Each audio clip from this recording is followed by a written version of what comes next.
overnight, but the devil is a lie.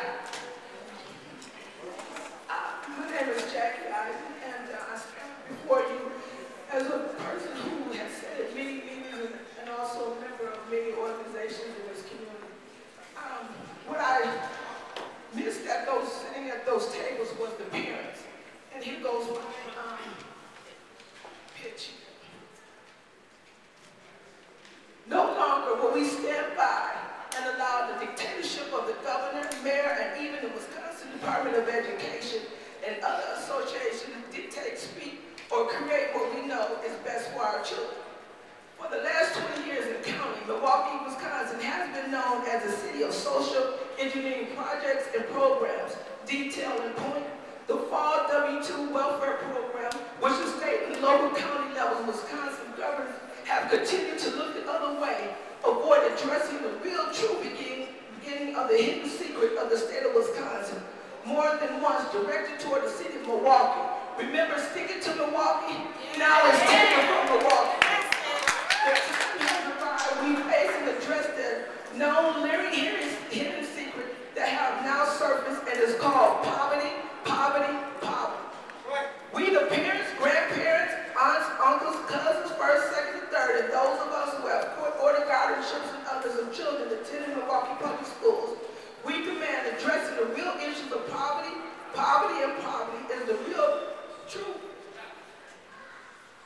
reform of education. Education reform.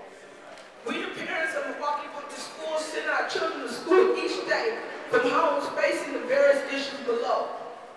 Homes without electricity or gas. Leaving shelters each day to attend Milwaukee Public Schools.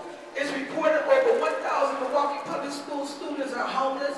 No parents in the home working, laid off parents, living on the limited income of unemployment benefits or W-2, which you have to wait 3 months before you receive a full subsidized check, and pray the landlord will not evict you. No access to public transit system that will allow my parents to get to jobs in the suburban areas of Milwaukee that pay family supporting wages, with health benefits that will allow parents to buy a coat and a pair of shoes for our feet.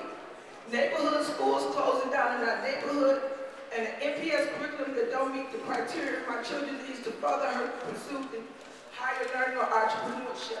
Almost done. We, the parents of the Milwaukee Public Schools, introduced the following demands for our children. Maintain the current NPS governance. Don't take our right to vote for the elected school board representatives in our district where we live and pay taxes. Create a parent advising the school board representative. Promote citywide periods of MPS back to school to work job fair, and establish college and university education incentives for our parents. This is one more piece is right here because it's now almost done. Governor, mayor, and the Wisconsin Department of Education, please don't forget to tell the president, because he'll be here tomorrow. Tell the president of the United States the truth about the city of Milwaukee. Mr. President, Barack Obama, the truth is the city of Milwaukee, Wisconsin is facing an economic and job crisis that rivals the city in the country. In the 1970s, Milwaukee had the highest per capita income for African Americans of any city, yet in 2006 we voted the worst city in America to be black. We had the highest percentage